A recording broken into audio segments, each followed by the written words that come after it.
रामकृष्ण हरी विठ्ठल केशवा। जर आपला अपत्य मुलगा मुलगी असेल आणि मंद बुद्धीचे असतील, म्हणजे त्यांना काय कळत नसेल किंवा कोणत्या वेळेला काय करावं कोणत्या वेळेला काय करू नये असं जर तुम्हाला आढळून येत असेल, तर अशा मुलांच्या आणि मुलींच्या बाबतीत ज्यांची अपत्य असे आहेत की खूप मंद बुद्धी आहे, म्हणजे बोलणं वगैरे त्यांना म्हणजे येत बी नाही, चोचरेपणाही येतो, अशी मंद बुद्धीची मुलं मुली किंवा दिलेला अभ्यास असतो, शाळेत काय सांगितलं अभ्यास काय नाही हे आठवत नाही, अशा मुलांची बुद्धी वाढण्यासाठी लक्षात ठेवा, मी या व्हिडिओमध्ये महत्त्वाची माहिती सांगतोय।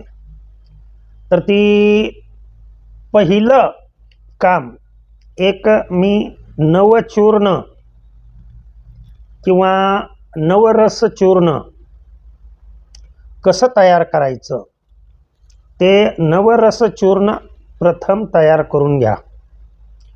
त्याची लिंक फार तर डिस्क्रिप्शन बॉक्समध्ये दिलेली असेल। हे नवरस चूर्ण जे आहे ते नवरस चूर्ण दररोज सायंकाळी झोपताना, दररोज सायंकाळी, की एक दिवसही चुकवायचा नाही, तुम्हाला 10 दिवसातच फरक जाणवेल पूर्णपणे। चूर्ण मधामध्ये घ्यायचं आहे हे विसरू नका, 1 चमचा मध आणि 1 चमचा चूर्ण, ते सकाळ आणि सायंकाळ घेतलं, मात्र घेतल्यानंतर भरपूर पाणी प्यायचं आहे आणि सायंकाळी झोपण्यापूर्वी ब्राह्मी वटीच्या मेडिकलमध्ये, कुठल्याही आयुर्वेदिक मेडिकलमध्ये गोळ्या मिळतात,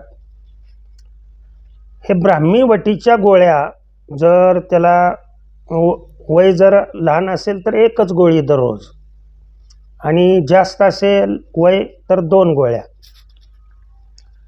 1 महिना हा जर उपाय तुम्ही केला तर लक्षात ठेवा, तुमचा मंद बुद्धीचं अपत्य कितीही असू द्या, चोचरं बोलत असू द्या, त्याला बोलता येत नसू द्या, हे चूर्ण मधामध्ये जर रेग्युलरली घेतलं आणि वरून चांगलं 2 ग्लास पाणी, पाणी भरपूर पिणं फार महत्त्वाचं आहे।